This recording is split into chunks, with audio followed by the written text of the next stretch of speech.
one or this one? Hey, what do you say? This is Bobby Blitz from Overkill. That's right, we're on Slade in Oregon. And this is All That Is Metal.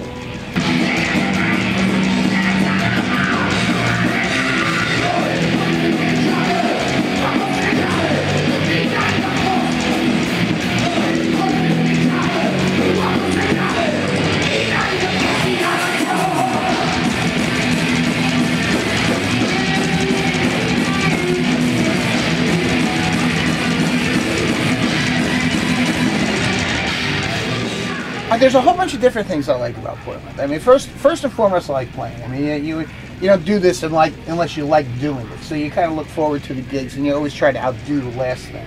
When I get out here, I don't get out here that often. It's every couple of years. That I love the architecture. I love seeing the Pacific Ocean. I love all the stuff that it has to offer.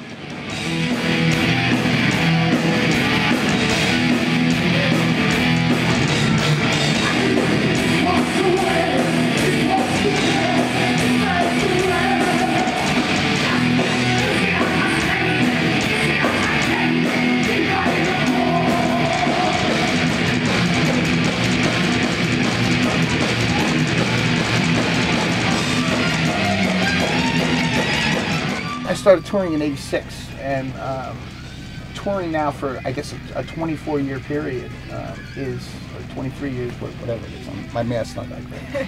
But regardless, I still get excited about, and it still feels new to me whenever, you come to a place that you've only been to 10 or 15 times.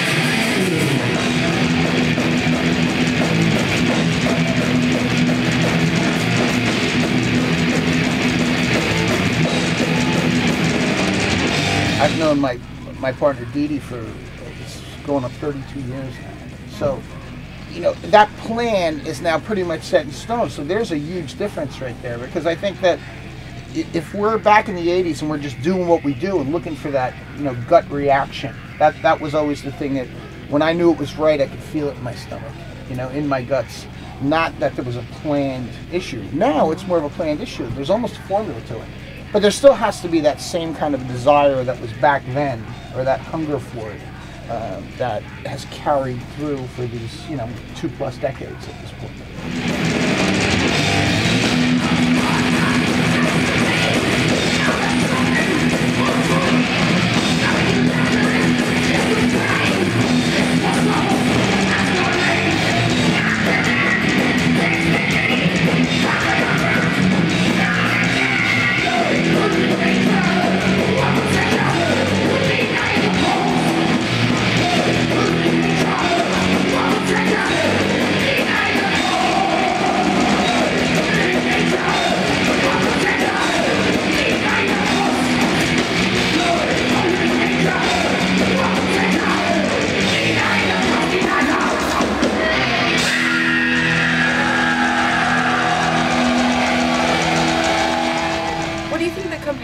Was to like the East Coast versus West Coast, because a lot of that thrash era did rise from the West Coast. I think that what happened was that the West Coast developed a sound that was unto themselves, and that sound it wasn't even a coastal sound. It was really a Bay sound. It was the San Francisco Bay Area and the Oakland guys, whether it be the Metallica guys or Testament or the Exodus guys. They were all kind of cut from that same cloth. So as their development was happening, I think that they were kind of playing in that area. Gave them a uniqueness unto themselves locally. So I think that what they did was they played locally and thought globally. You know what I mean? So it just kind of it expanded out that way. I think what happened on the East Coast is we were cut from a different kind of a cloth. If you look where this stuff comes from, it's kind of combinations of metal, that came through the UK into the States, and punk rock. And our punk rock on the East Coast was a lot more meat and potatoes, I think, than the punk rock on the West Coast. Whether it be, Dead Kennedys or something on the West Coast. We had the Ramones. And, the Ramones were just they were pop. And so our stuff was more meat and potatoes. We never fell into that Bay Area sound. So if we're both being influenced by bands like Saxon, which we just talked about, new wave of British heavy metal, and the Ramones and the New York Dolls over here, and Dead Kennedys over here, for instance. I think that that's where the differences came from. That we were a little bit more streamlined, as opposed to these guys were a little bit more symphonic and chaotic. Were the West Coast guys, and I still think of it that way. I always look at Overkill as kind of, we write songs more so about the song, they write songs more so about the explosion.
How do you think that thrash has evolved since the 80s?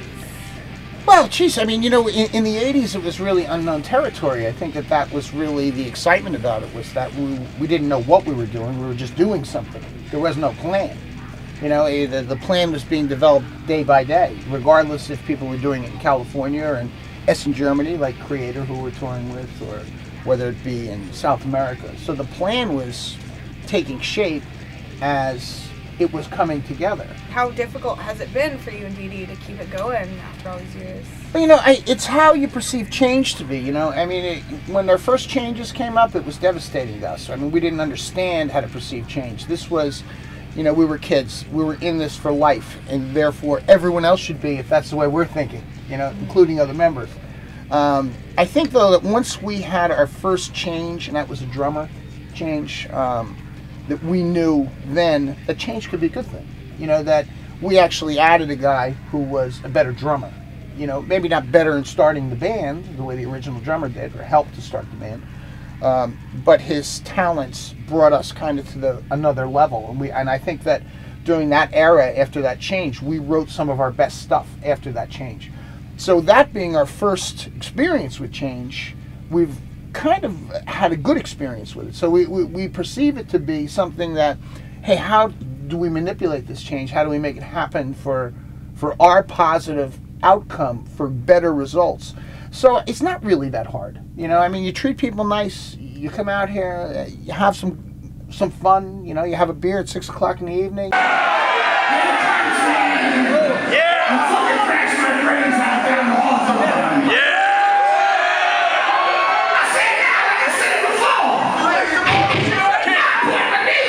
One album I want to talk about was actually your Overkill album, just because you have a variety of punk influences and metal influences.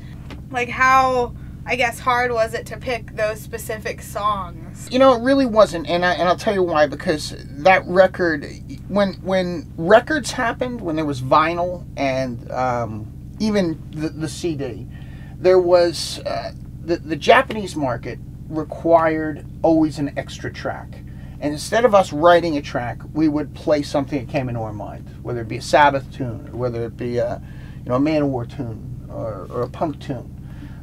We've done some really cool stuff. We actually did an Eric Burdon and the Animals, "We Gotta Get Out of This Place" cover, which never showed up on that. Nice. Which is one of my favorite covers. It's such a metal tune with that, and great bass line in it. But the Japanese required it because their domestic product was more expensive to manufacture than an imported product from Eastern Europe. If the Japanese would have to sell their piece at, say, $20, the Eastern European product would sneak into the Japanese market, and they would blow it out on imports, and then the Japanese couldn't sell any of their domestic product. Therefore, we couldn't tour Japan unless we could get people to buy the Japanese product. So it was that thinking that got Overkill, because we collected all this shit over the years. We had all these songs, so we only added a few when we were doing the record. I think we added Changes and maybe the Man of War tune. I think we did a Jethro Tull song, but a whole bunch of that other shit already existed. So it wasn't like it was their bonus tracks that we had collected over the years, so we could get and do Japanese tours. That was that's the real story.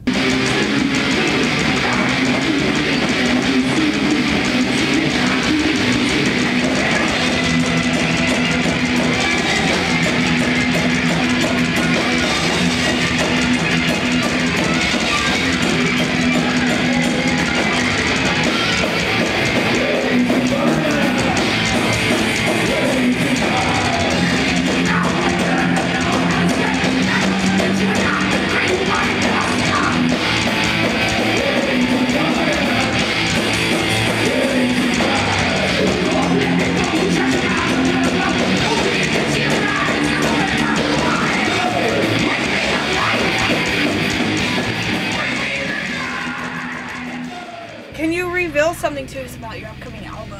It's right there. It's right. Yeah, that's. I'm finishing on that All Day track right there. We're up to the artwork right now. We're looking for slotted a date for Europe. It's the 7th of March, and usually the U.S. date is 2 days, one way or the other. Whatever the Tuesday is the U.S. date around the 7th. So we are. All the main tracks are done. All of the vocals and leads are being finished as we're kind of out here on the road. I like writing on the road because it gives me something to do. It's it's a whole really great time management thing, because it's you can sit up and you can drink all night, or you can say, oh, I'm gonna have a couple of beers, and at midnight I'm gonna go run the studio. And I was the other morning, I was texting my wife and she was on her way to work. I'm like, oh my God, I've been up till for another 9 hours just listening to cuts. And I think it's kind of fun, because for me, one of the things I've noticed, and I've not always done this, but for the last couple of records I've tried to write on the road, because it instills the energy from the theater into the recordings. Now these won't be finished tracks, but they'll be the written demos for it. So if you come off stage in Portland and then you're out here 4 hours later and you're saying, oh, I got a great piece for that that one thing I'm doing. It captures that energy. It's not feigned anymore. It's not, I'm not trying to fake it anymore. I was just off the stage. My T-shirt might still be wet back here from the gig. So I like writing on the road. I mean, it's just, and I think the last 2 records have been the better for it.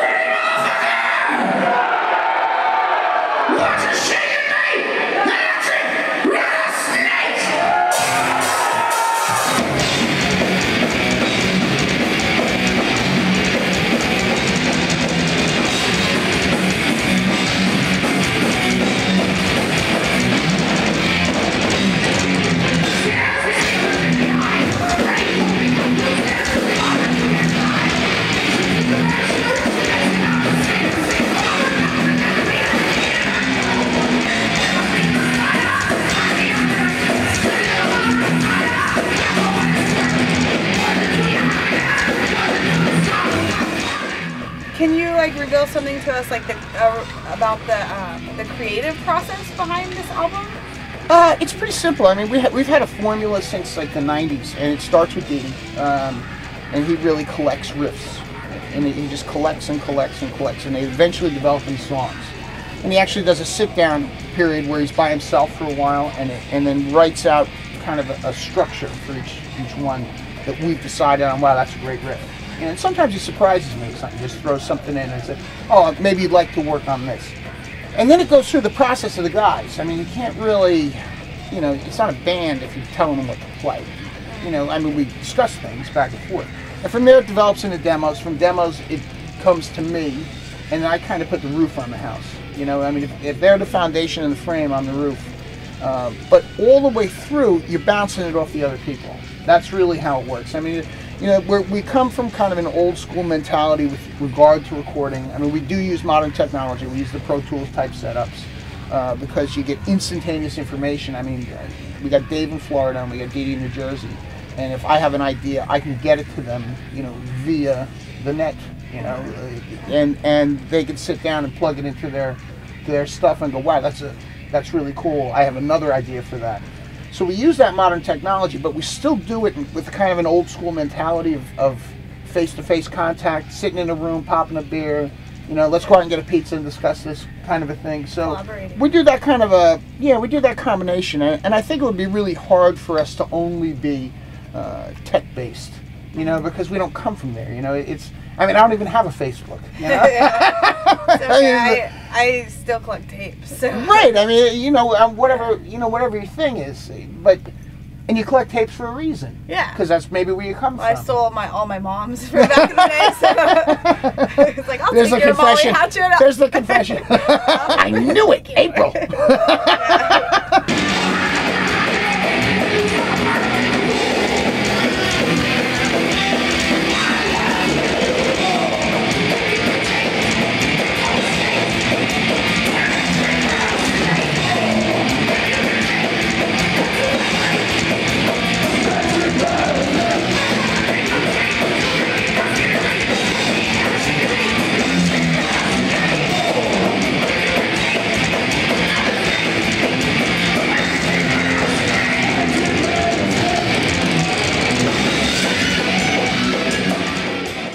With you like battling cancer and your stroke, how have you managed to like stay in shape this whole time, and like you still have amazing energy on stage? Yeah, it's ignoring it to some degree. I mean, it's you know, I mean, these were not as monumental events as people think they are. You know, the word itself becomes monumental. Oh, the guy had a stroke. It really it's a TIA. It wasn't a stroke. It's lights on, lights off. You know, I wasn't paralyzed. I mean, guys who have real strokes, you know, they're the ones who have the cross to bear. I mean, I was a little dizzy for 3 weeks. I mean, it wasn't like I was dizzy because I fell. You know, not because I had the stroke. You know, but it was I'm predisposed to it. It's something my mom gets. It has nothing to do with lifestyle. You know, I've given up smoking over a year now, so that's good. You know, the cancer thing is, you know, that was something. I don't know. I mean, we were just talking about it, and Eric said to me, he was asking me how I came up with this title for a record we released in '99, and he said, how'd you come up with the title Necro Shine? And I said, well, I had cancer. I didn't want to sit around and brood about it. Yeah. And Dee Dee sent me a tune, and I finished Necro Shine. And it was, I don't know what the title means, but to me, to some degree, it sounded morbid, but it also sounded positive at the same time. Yeah. You know, so it was, how do you get through that stuff? I guess you write Necro Shines, your own, somewhere in your life, you know? I mean, that's, you know, if I look at the things I went through and I think of them as accumulated weight, they will be. If I look at the things I went through and say, well, that was a lesson. Holy shit, I got out of that pretty easy. So I think that's how I get through it. Yeah, and your positivity too. Like, well, it's a great medicine.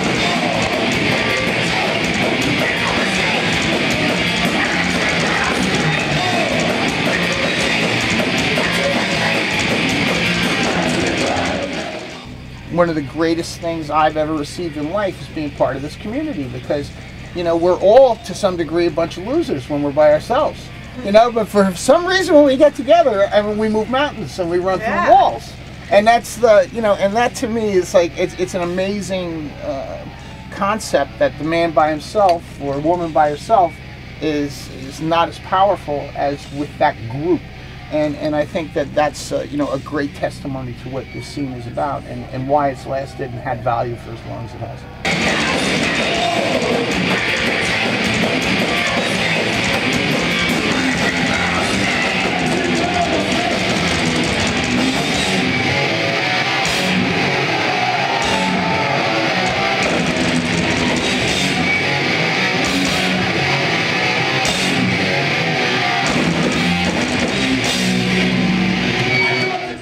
You're on 70,000 Tons of Metal. Oh, yes. Woo! Yeah. I haven't been to that one yet. I don't know, maybe. This will be our second one. It was cool, yeah. you know. And I remember, because I take my wife when we go, because it's like, it's a cruise, you know. I mean, it's like, I hold out for a suite, the whole thing. I know the promoter is like, I'll put you in the bottom of the boat. I'm like, you don't put me in the bottom of the boat. I'm not coming. Yeah. Bring in my wife. We want a window that opens. But I remember those shows, one of the strangest things about them, because I always get the teeth for the show, you know, and can have a slow day or just not feeling 100%, but then the show comes around, I always get teeth for it, you know. It's like my teeth start sharpening and I can feel my stomach turning, you know. 30 years later, I still get those feelings. But I was on the boat, I was laying there in the sun, and I had the Fosters on my chest, and there was mango all over me, you know? And my wife goes, "You're on in a half hour." I said, "I don't care."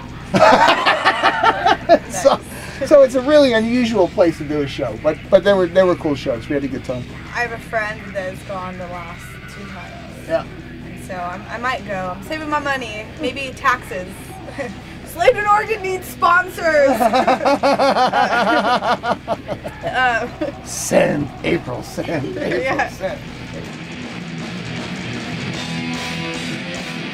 And this one has been going good with Creator. I mean, they were starting as we were starting, or maybe a little bit after us, over in Germany, and they're the same kind of guys. You know, I mean, there's no language barriers. I mean, you have the same goal. You know, so this was one of the easiest tours that, you know, my partner and I have been self-managed for years. We have another partner now who manages with us. This was one of the easiest negotiations we ever did. We said, let's get together, let's share everything, let's split everything, let's split the time. And there was no bullshit, there was no fighting, there was no, you know, we sell more records here, let's just, you know, we'll close some nights, you close the other nights. And it was I think one of the smarter moves we've done. I mean, there's been some great sold out shows in major markets on this. You know, I mean, just Vancouver sold out, Montreal, New York's going to sell out. Yeah. Chicago is huge. I mean, it's just, I mean, this is the way that this should work. Yeah. So, yeah, and I mean, I love touring with these guys, and I like them. I like them personally. So. Yeah, I've seen Creator. Fucking sick. Yeah.